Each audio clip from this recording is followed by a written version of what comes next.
Hello everyone. So today I wanted to finish my book review on the Handbook for the Recently Deceased. And that is not the right title. It's not A Handmaid's Tale.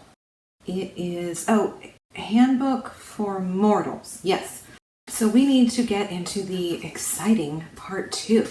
We left off with Zaid reading tarot cards to decide if she should be with Mac or Jackson. Meanwhile, in Tennessee, Zaid's mother is doing her own tarot card spread. The tarot cards showed that Zaid had a different journey. Everything falls apart, but then it will all be okay again. Delia has been watching over her child with tarot cards, but, not actually talking to her.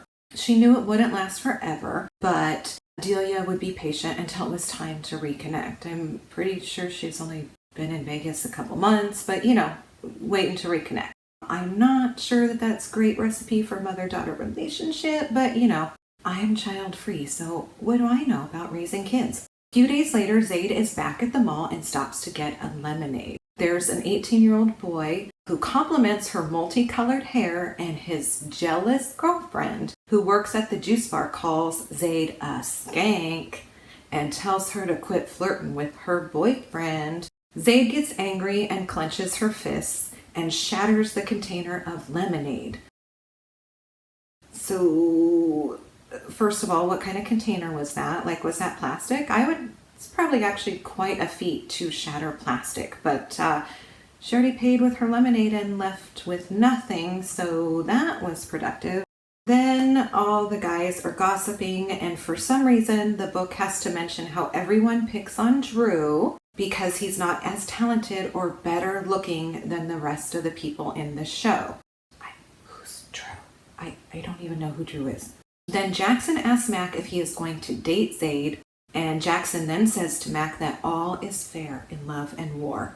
I mean, this is a book that just keeps on giving. So a few weeks later, Zaid is at a bar with the crew, and we find out that she is dating both Mac and Jackson, and her biggest worry, it's frowned upon to marry someone who doesn't have magical capabilities. Not, is it morally correct for me to be toying with the affections of two men, just both of those two men are mortals, so yuck. So Zaid goes to Jackson's concert, and guess who's there too? Stocky Mick Stockerson Mac. That's right. So Zaid starts making small talk with someone while waiting for the show to start, and then Mac comes over and says the crew wants to do shots and Justin is giving off weird vibes, so she agrees to go stand with her coworkers. Who's Justin? I'm not even trying to be funny. Who is Justin? So does she have a creepy coworker named Justin who I forgot to mention? I don't know. Then some creepy bar guy tries to get to Mac, who sidesteps at the last minute, and then creepy bar guy knocks himself out and his friends drag him out. Okay. Then Tad says, okay kids, back to what you were doing. Turns out there will be no fight at recess after all. Tad laughs at his own joke. I mean, I'm grateful no one else did because it was actually a really stupid joke. Jackson walks over and there's 2 pages that boil down to Zaid. Jackson telling Mac Zaid can take care of herself, and of course Mac stops off angrily because he is so mature. And what is a sign of maturity? Stopping off angrily, just so you know for later. Then Zaid starts to talk with her female coworkers about clothes. Zaid claims to have a migraine and goes to the bar. This is the only thing that we can agree on. I hate shopping for clothes and would rather be tortured, Braveheart style, and yell freedom! However, I do love shoes. I plan to own these one day. Stop judging me. Hate clothes, hate talking about clothes, hate clothes shopping. Love shoes. I am so owning these. A few weeks later, again, time's really going forward in this book. Zaid is in her dressing room and is really bummed out that the tarot cards haven't told her she should exclusively date Mac or Jackson. We then get an inventory of makeup, hair, and nail supplies. Nowadays, she wears colors on her nails rather than the customary black. Remember, she's not like other girls. And when Jackson stops by to invite her to his band's show after work. Unfortunately, Zaid couldn't go see the band, so Jackson invited her to a movie the following week.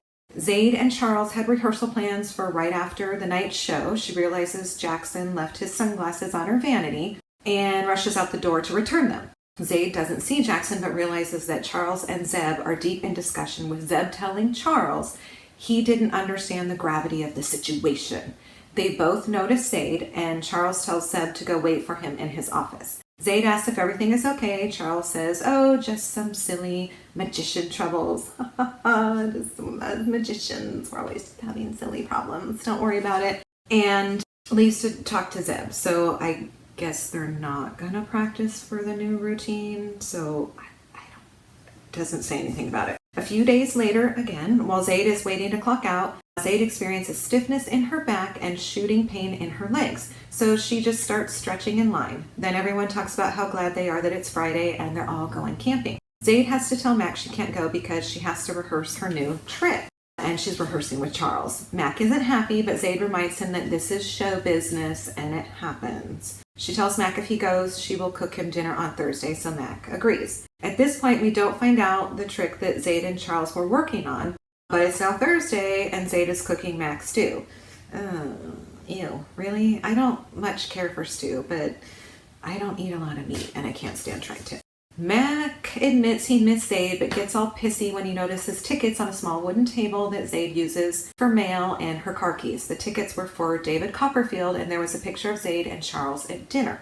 He gets all mad because Zayd was supposed to be working. Zayd tells Mac that they did work, but Charles felt guilty about making her work on her days off, so he took her to a show that served dinner, and Charles was flirting with the camera girl, and that's why she has a photo. Mac calms his angry ass down and tells her something smells amazing. See, it's not a red flag for your partner to accuse you of things and huff angrily as you try to explain yourself, and it's not any of his business anyway. That's just your partner expressing love.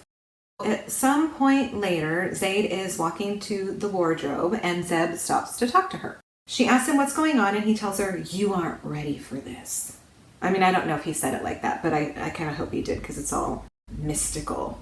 You should have been more prepared. Instead of listening to his warning or asking him what he's talking about, like maybe a normal person would, Zayd instead asks why he doesn't like her.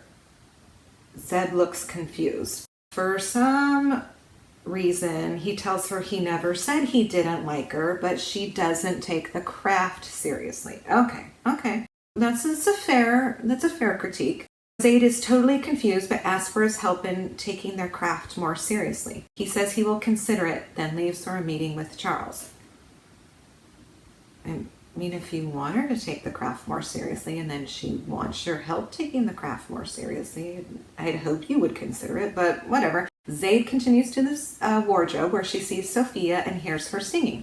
Zayd compliments her singing and Sophia responds with, "I can do a lot of things you don't know about." Zayd finally says, "I'm sorry you hate me."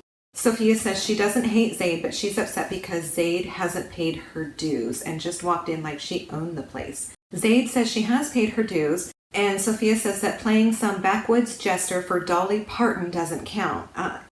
What? That sounds way more interesting than current events, but I don't remember reading that Zayd played a jester for Dolly Parton, like a concert at Dollywood. What are we talking about here? Zayd ignores her comments and asks if she would like to sing in the show. She says she would like to have her sing during her and Charlie's newest illusion. Okay. Then we are told Sophia has never been allowed to call him Charlie, not even during sex. I didn't want to know that. So that's the thing that happened. Sophia says she'll think about it, and Zayd is happy that they almost had a normal conversation. Ugh.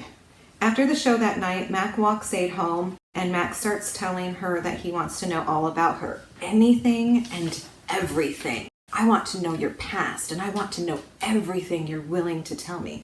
Mac has entered the stage 5 Klingon phase of their relationship pretty early. Zayd starts realizing she can't say much because it all leads back to her magic.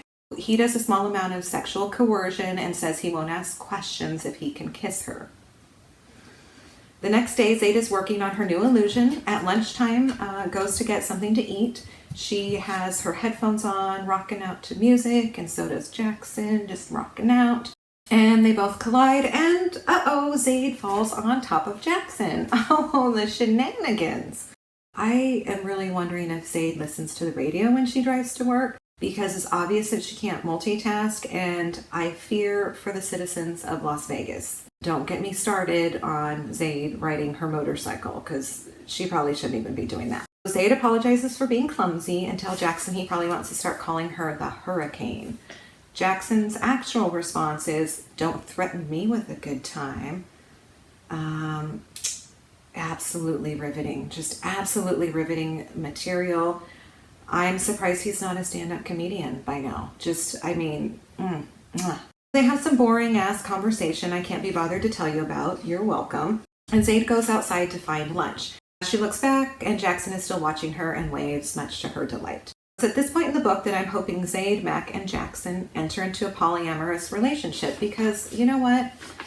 Let's face it, nothing very interesting is going on in this book, and we could be doing some good ally work to the polyamorous community. And it could be a lot more interesting, but I digress. So sometime later, Zaid is practicing on the catwalk, making sure her harness is secure. Mac tells her she looks hot. The book doesn't say why he was up there, just on the catwalk, and he kisses her, but Charlie saw them. Charles asks to talk to Mac in his office and asks if he could be frank with him. Mac replies, "You're the boss, you can be Bill or Bob too." Charles has the best deadpan response when he looks at Mac and says, "Oh, humor." Just stares at him. If it was me, I probably would have just told him to get out. Just get out. Charles basically asks how serious the relationship is. When Mac asks why, he says they are both too important to the show if they split up and either left. Blah, blah, blah, blah, blah. Charles wants to know if Mac loves Zaid. Mac actually says, well, it has possibility. Then, apparently satisfied with Mac's intentions, Charles says he will stay out of their business. He just doesn't want Mac telling Zaid about their conversation. And then Charles is basically like, "Why are you still in my office?" I would have said it earlier, but Mac leaves. So Mac's like, "Okay, deuces, bye. Good discussion, boss." Mac and Zaid are in the park on the next day. And when I tell you, this is how the book reads, so it gets a little bit frustrating because it's just, I have no concept of time. It's just, and 3 weeks later, and the next day, and next week, or the week, on Thursday, on Wednesday, on Sunday. I can't get a good grip of what time is in this book. The next day, Zaid and Mac are in the park, and Zaid basically attempts homicide with her magic. Perhaps Zaid needs to work on her meditation skills more. A bicyclist hit her, causing her to drop her bag. It spills everywhere. What reasonable action does Zaid take? Does she yell, flip the cyclist off, or even throw a rock? Nope. She balls her fists up and squeezes so that her magic causes the cyclist to flip upside down, landing pretty hard on his back, as his bike then flies into a bench and breaks into a few pieces. What's Mac doing as this happens? He realized Zaid has tarot cards in her purse and he doesn't approve. At no point in the book do we talk about the cyclist getting help, anyone caring about the cyclist, just nada. Mac and Zaid just walk off. Argument solved. Zaid is just happy Mac doesn't think she's the devil. She's trying not to cry, and he hugged her and kissed her cheek. They walk off. In what universe is this healthy or acceptable? But don't mind me. Several days later, Zaid goes to see a movie with Jackson. After it's over, he asks her if she has to go right home. They walk arm in arm, where he thanks her for not making him see a chick flick. Then he tells her there is a nice instrument shop up the street and asks if she wants to go, so Jackson can help her pick out a nice acoustic guitar. That's pretty nice. Before they get to the music store, Jackson asks her if she wants to do something really crazy. He wants to know if she wants to stop and get their tarot cards read. Oh, Jackson, you are just living life right on the edge, sir. Zaid doesn't seem enthusiastic, and Jackson asks if she doesn't believe in it. Zaid tells him her mom reads cards for a living, but everyone thinks it's stupid. Jackson says, "I'm not everyone." Zaid agrees, so he kisses her passionately. I was hoping Cher was going to pop up out of the bushes, like maybe she just finished performing a show in Vegas and sing gypsies, tramps, and thieves, but no such luck. I think that would have been a better scene. And no, we never find out what Jackson and Zaid's tarot cards say either. So see, now you want to know why I was like, hey, this is a great time for Cher to just pop in the story, spice it up a little bit. Okay, so all of a sudden we're back finishing rehearsal of the new trick Charles and Zaid are working on. Charles takes them all out to eat at the pepper mill. I never heard of the pepper mill. Charles makes Zaid sit next to him, which of course pissed Sophia off. So then he makes a speech to the crew. I will paraphrase the speech. Thanks for your hard work, blah, blah, blah. Show has been revitalized, blah, blah, blah. Excited for the premiere, blah, blah, blah. Your hard work is appreciated, blah, blah, blah. Honored to have a great crew, blah, blah, blah. Food and drinks are on me. 2 days later, Zaid is in Charles's office telling him not to worry, they have practiced hard. Unbeknownst to them, Creepy McCreeperson, Mac, sees Zaid hug Charles, and Charles tells Zaid he worries, possibly because he's an old man, and says he loves her more than life. Zaid tells Charles she loves him too, and Mac leaves before they start making out in French kissing. What actually happened is Zaid kissed Charles on the cheek. I'm thinking it's going to be pitifully obvious when it turns out that Charles is Zaid's father, but what do I know? Or did we already find that out? Is that a secret? I really feel like we knew this the whole time. Well, anyway, if they haven't said it in the book, Charles is Zaid's father. I'm just going to go with that because it's the only thing that makes sense. Max storms off really mad at Zaid because he already tolerates her relationship with Jackson. Here's an idea, Mac. Put your big boy pants on and ask her to be in an exclusive relationship with you. So Zaid is getting harnessed for the show and Mac comes stomping up to confront her. I'll spare you the details, but he basically accuses her of sleeping her way to the top. Zaid realizes he must have seen her with Charles. Zaid tells Mac if he really thinks that, he doesn't know her at all. Zaid tells him they can talk after the show, but he needs to finish clipping her into her harness, which I think is actually fair. So then Mac radios Cam, and when Cam gets there, Mac tells him he's running the automation board. Cam argues that he hasn't done it in over a year and doesn't know the new illusion. Mac tells him to run it on the fly and stomps off. So there is our safety technician, everyone. That is the safety technician for the Vegas show. The show is almost over and Charles comes out to introduce the new illusion. I lost count of how many pages we are told this illusion has never been attempted. It was way too many. So Zaid begins moving her hands around. A pool of water starts bubbling and moving. Zaid and Charles are doing a trick involving chaos magic, which she hasn't yet mastered. That seems smart. I mean, what could go wrong with something called chaos magic? Charles explains the illusion is called creation because that is what they will be doing. Apparently, to create, you start with a storm, audio of thunder plays, water starts splashing all over Zaid, a huge wave washes over her head, and Zaid disappears, only leaving her empty cloak behind. So then it starts raining on the stage, but the water turns to sand when it splashes. A glass life-size sculpture of Zaid rolls out of the sand. Then an apple tree starts growing out of the sand, producing apples, and a teenager who looks like Charles falls out of one of the branches. It's not Charles, he's still narrating and throwing apples to the audience, encouraging them to eat the apples. Then the boy takes an axe and chops the tree down. When it fell, fire and wind started, so the audience couldn't see what was happening. When everything settled, a wardrobe was now in place of the tree. The boy takes a guitar and the statue of Zaid out of the chest. Zaid has been feeling sick this entire time, but now she feels really ill. She struggles to focus her energy while lightning strikes the wardrobe in half and Zaid appears in the middle. Zaid pulls an apple out of her pocket as well. She bites the apple and pretends to faint, but the boy kisses her, bringing her back from her slumber. Zaid gives the boy her apple, he takes a bite and then disappears. Charles puts Zaid's cloak on her. She is struck by lightning and also disappears, but she feels the burning of the lightning, which has never happened before. Another apple rolls onto the stage. Charles takes a bite and he disappears also. Charles goes back out to bow and such, but doesn't notice right away that Zaid hasn't returned to the stage. Meanwhile, Zaid painfully makes her way over to Zeb and collapses in his arms. Zeb mumbles non-English words into her ear and then asks loudly, "What's happening?" By now, everyone has noticed something is wrong with Zaid, and Charles asks what they should do. You would think Charles, being older and knowledgeable of chaos magic, but never mind. Charles like, "What do we do?" Zaid says, "Call my mother." Then Zaid passes out completely, and everything goes black, fades to black, whatever. Paramedics show up but can't find external trauma, so they take her to the hospital for testing. Apparently, Zaid is able to find out what happened afterwards because she can pull people's memories. Did I drink in the last review? Because I really feel like I need to excuse myself to go get a drink. Mac and Charles are following the ambulance, and Mac is giving Charles the silent treatment because he's mature like that. So he's giving Charles the silent treatment.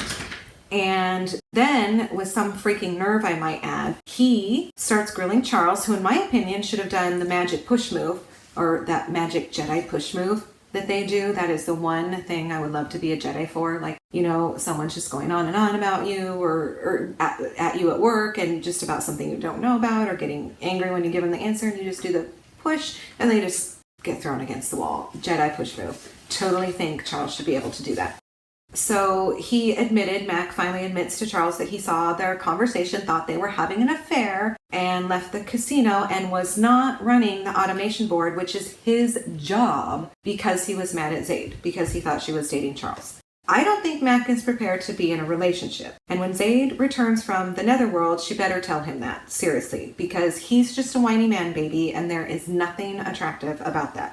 But for some strange reason, Charles apologizes to Mac for causing him pain. Is this future pain? Because Mac needs an ass kicking, like yesterday.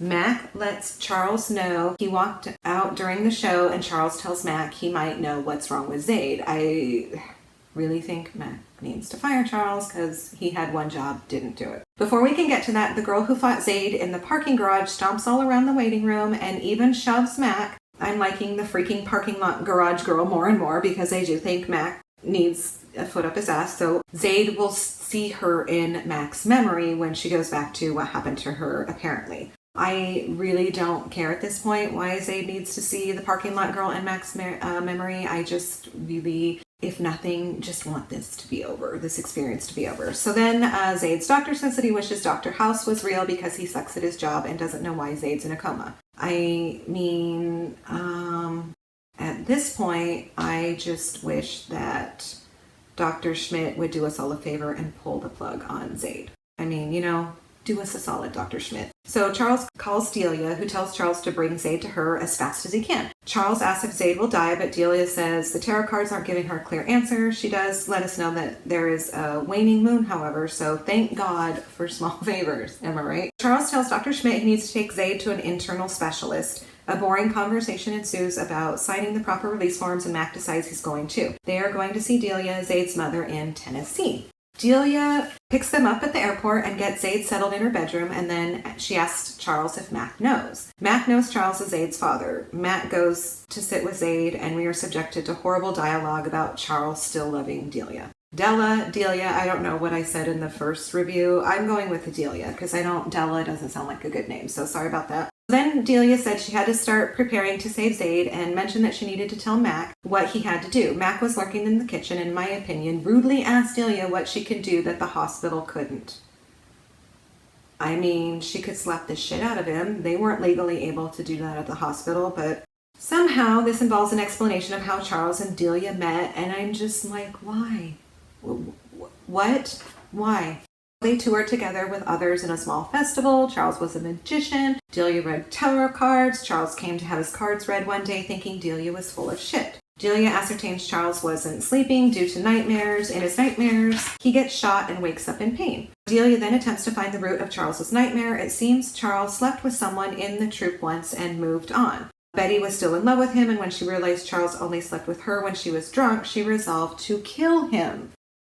A woman scorned, I guess, and all of that jazz. So Delia told Charles he was going to get shot by Betty on Sunday, so the solution was to wear a bulletproof vest and alert the police beforehand so Betty would be caught in the act. Max suddenly becomes smart and asks what we were all thinking. Why does anyone need to know this? So she tells Mac that not only are they tarot card readers, but they are also witches who practice magic. Delia used her magic to make Charles a better magician. Then Mac asks if they worship the devil.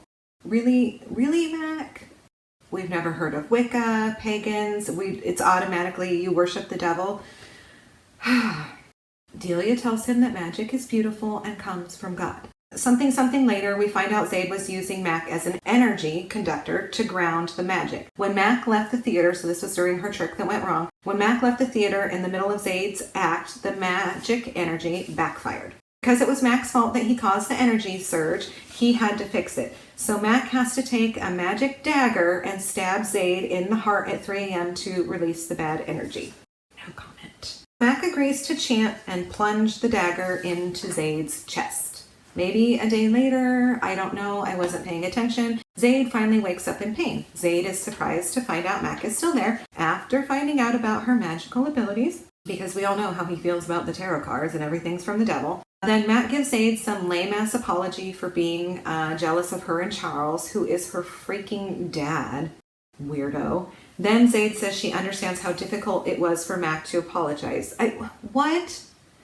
Get some self-respect, Zaid, and realize that Mac needs to be kicked to the curb. Like, is the next 2 books or whatever in the series going to be about her finding self-respect? Because I really need that to be a thing. Over the next couple of weeks, Zaid slept and healed, and then she accessed Charles, Delia's, and Mac's memory for the whole story.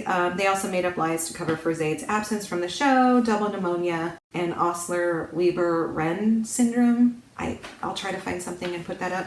After a month, Zaid is ready to go back to work. The crew threw her a small welcome back surprise. Apparently Jackson still thinks he has a shot with Zaid, and Mac is okay with this. What? I don't know. Don't look at me. Zaid's parents get married. Zaid catches the bridal bouquet, and Mac asks her for a handbook for mortals so he can keep up with her. I'm just feeling secondhand embarrassment. Don't mind me. The book ends with, and then they live happily ever after. Or do they? Followed by a teaser chapter for book 2. I noped right out and did not read the teaser chapter. I literally have no interest, and I only finished this book for the review. Zaid, honestly, is not a character that is relatable or likable, and don't even get me started on Mac. And if you don't believe me, check out the Amazon reviews. So that was Handbook for Mortals Part 2. You're welcome that you didn't have to read it yourself. All right, stay tuned for some more reviews, and I will be back at you later.